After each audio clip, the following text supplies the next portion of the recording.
All right, welcome to Mediumship Mentor. If I were your mentor, so what I've done is I have taken some Fair Use Act clips of mediums, and yes, I do have a filter.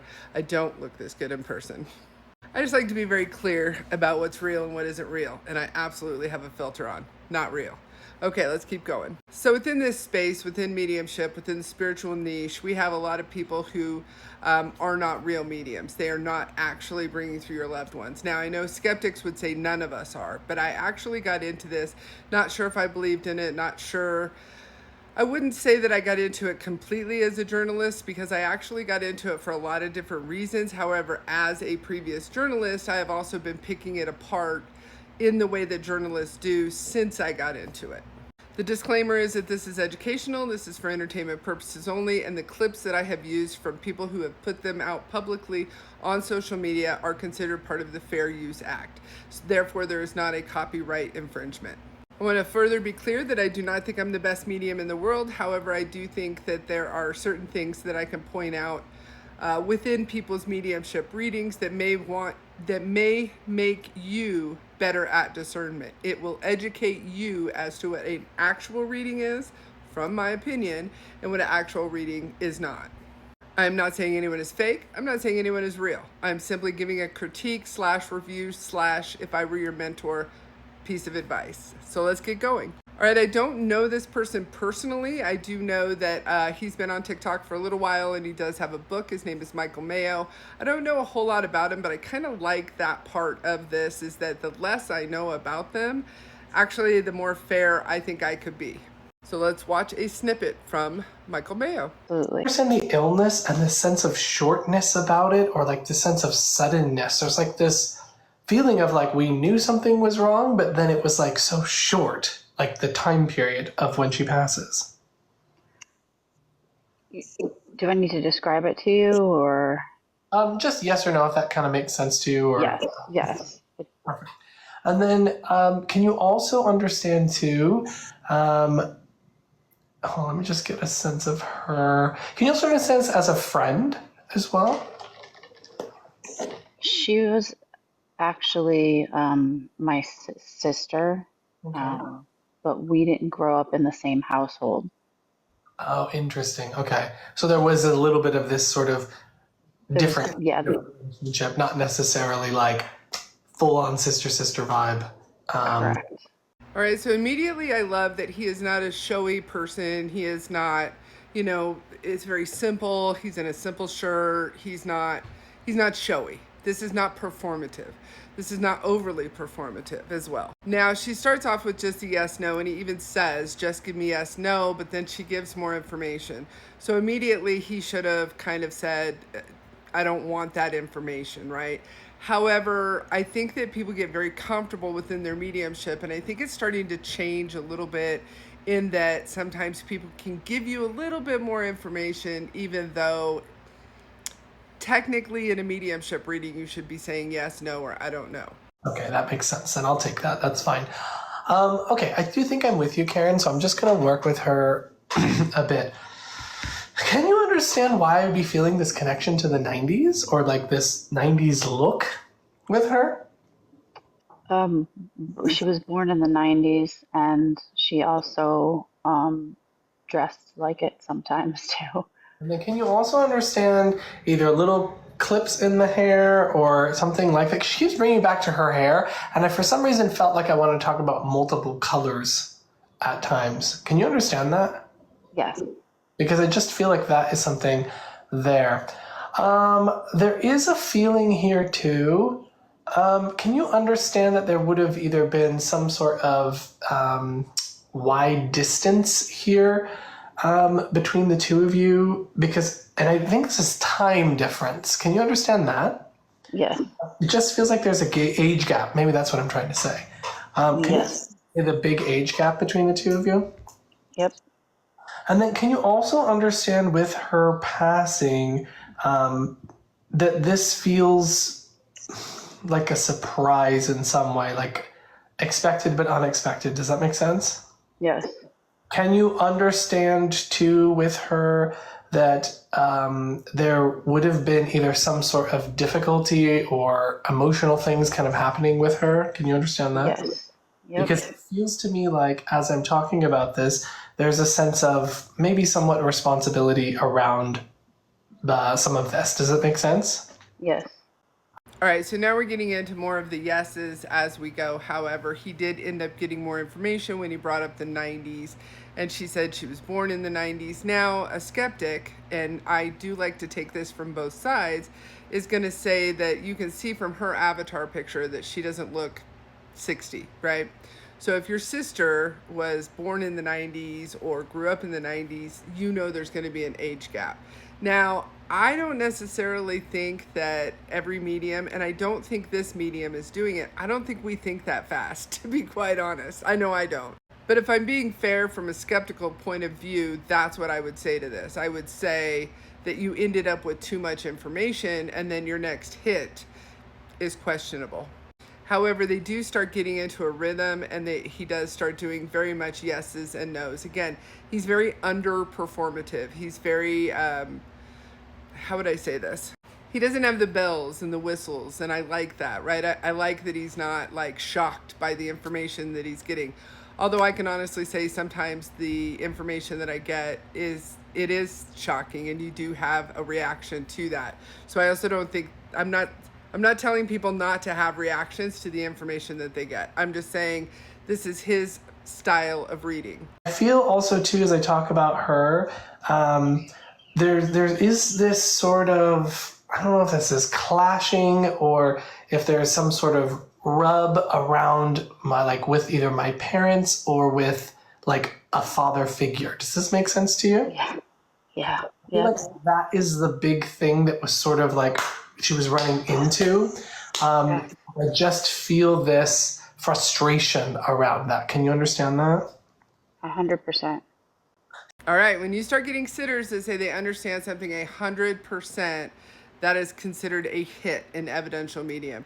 These are hits. Now, there's no way for him to know that there would have been clashing with the dad, other than the fact that, I mean, we're not as different as we like to think we are as humans. And of course, some people do clash with dad. But he goes on to say, and for time's sake, sorry, I have a cat on me. In the interest of time, he ends up saying that I think you guys have the same mom and different dads. And it was actually the opposite. They had the same dad and different moms. And he does end up saying that there's a distance between you. They were half siblings. To me, these are very hard hits. These are very evidential hits. These are very, this is really going well. She makes me feel here too, as I feel her, is I for some reason I feel like she didn't feel she had other people to turn to for some reason. Like I feel this somewhat sense of isolation, even though there was sort of a openness and a brightness about her and like an engaging, it almost feels like I need to say she was looking for something that she couldn't quite find. Does that make sense? Yes. And it feels to me it's like a sense of unsettledness within her. It's like this anxiousness mixed with like tension. I just can feel this sort of tension of trying to feel connected. Does that make sense? Yes. I feel here too, as I talk about her, there is this sort of soft spot as she looks at you. Would you understand that your relationship with her was positive? Yes. Yep. Because as she looks at you, there feels to me like there's this connection between the two of you. Would it make sense that you share the same mother but different fathers? Actually, it's the other way around. Okay, so it's you share the same father but not the same mother. Yep. Okay, gotcha. I could tell that there was a difference in parentage in that way, but I just didn't know which way it went. All right, again, my editing skills are not up to a lot of your guys' editing skills. I said in the interest of time, told you, and then played it. However, I really, really, really like the way he just took responsibility for the fact that he got the relationships exactly backwards. That does happen sometimes. Spirit will bring something up, and we will get it like... It's almost like a game of charades, and sometimes we can't place the evidence the way we would like to, but I really like the way that he took responsibility for having that exactly opposite. And I used to have that problem as well with the exactly opposite. I know it's coming up for a reason, but sometimes it would be like, you don't feel good. The exact opposite is she feels so wonderful that she doesn't, you know what I'm saying? Does that make sense? Yes, it does. And I also, would you understand that there would have been, I don't know if I want to say like behavioral things, but something like that that would have been kind of an off and on thing? Absolutely. Because what I can feel from her, and this is kind of that unsettled feeling, it's like she really just wanted to feel loved and connected, and it just seemed like she kept being met with not that is the feeling. And like people tried, but for whatever reason, there was like this tension there, which feels to me rooted in like her relationship with her dad. Can you understand that? Absolutely.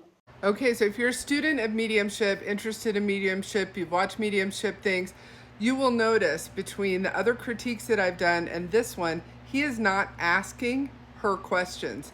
I can't say exactly if he asked her, he may have asked one, like in this, but you can see the difference between a conversation and some of these other critiques and the way he is giving her information. He is presenting information for her to accept. There is a big difference between making a statement and asking someone if this resonates, if you understand this, can you validate this, and saying, do you like the color blue?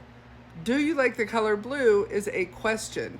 Would you understand her favorite color was blue? Is a statement. So he's doing 100% here. Steph? Would you know a Stephanie or a Steph connection here?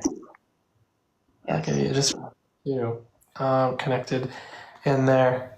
And then I know it's gonna sound silly, but like maybe like even a Mary Beth or like something like that. It's like a two name sort of thing. It's Mary Ann. Mary Ann, okay.